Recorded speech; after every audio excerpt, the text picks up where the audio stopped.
Bonjour à tous, peuple de Dieu. Bonjour à tous, vous qui suivez cette émission Amenons l'évangile plus loin. Aujourd'hui, nous continuons avec cette série sur le parabole de Matthieu chapitre 13. Le parabole de Matthieu chapitre 13, nous sommes dans la première partie où nous exploitons les semeurs, la parabole du semeur. Cet homme qui avait la semence, on dit qu'il y a une autre partie, une autre semence qui est tombée dans les épines. Et quand la semence a germé, les épines ont étouffé cette plante, ont étouffé cette semence. Et qu'est-ce que cette parabole veut dire? Qu'est-ce que cette parabole veut dire? Il dit ceci, Jésus-Christ dit ceci. Il dit, c'est la qualité de ces gens qui écoutent la parole de Dieu. Mais à cause des soucis de la vie, cette parole est étouffée. À cause des inquiétudes de la vie, cette parole est étouffée. Bien-aimés, ceci est le cas de beaucoup de gens. Ceci est le cas de beaucoup de gens. Aujourd'hui, beaucoup de gens écoutent la parole de Dieu, mais à cause des soucis de la vie, à cause des inquiétudes, à cause de quoi je vais manger, à cause de quoi je vais me nourrir, beaucoup de gens aujourd'hui, ils sont en train de perdre la foi.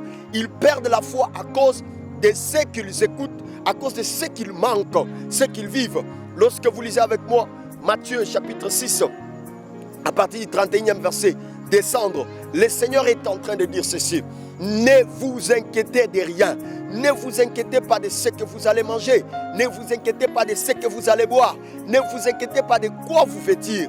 Parce que toutes ces choses, ce sont les païens qui s'en occupent. Mais vous, la chose la plus importante que vous devez faire, c'est que recherchez premièrement le royaume des cieux et sa justice. Le reste, Dieu vous donnera cela. Mais aujourd'hui, beaucoup de gens sont préoccupés en cherchant qu'est-ce qu'il va manger, en cherchant qu'est-ce qu'il va s'habiller, en cherchant qu'est-ce qu'il va faire, comment il va se marier, comment il va voyager, comment il va étudier. Toutes ces choses sont bien beaux, mais j'aimerais vous dire, il n'y a pas une chose plus importante comme rechercher d'abord les royaumes des cieux. Celui qui a le royaume des cieux et qui a la justice de Dieu en lui, cette personne a déjà tout. Cette personne a déjà tout. S'inquiéter des soucis de la vie, ces choses, ça détruit, ça étouffe la foi de plusieurs. Ça étouffe la foi de beaucoup de gens.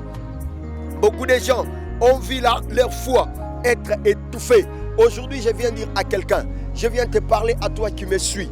Ne t'inquiète plus de toutes ces choses. Fais confiance à Dieu. Donne-toi au Seigneur. Donne ta vie au Seigneur. Donne-toi totalement à Dieu. Afin que le Seigneur, parce que c'est lui, si tu as le Seigneur, tu as tout. Parce que c'est lui qui est le pourvoyeur.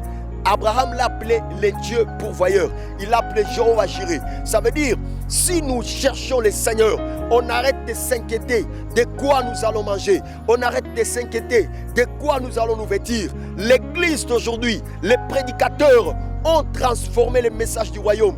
Aujourd'hui, on pense que être enfant de Dieu, c'est quand on va prêcher les biens de ce monde. Non, bien-aimés, nous devons d'abord présenter le royaume des cieux. Que les gens gagnent le royaume, que les gens aient le royaume. Et une fois que tu as le royaume en toi, rassure-toi que tu as tout ce que tu as besoin.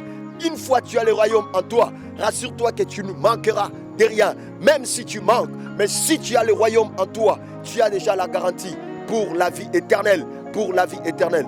Aujourd'hui, c'était cette partie que j'avais apportée à toi mon frère, à toi ma soeur. Si tu n'as pas encore reçu Jésus, je te présente Jésus. Reçois Jésus dans ta vie, car c'est lui qui nous a amené les chemins du royaume des cieux. C'était votre émission Amenons l'évangile plus loin.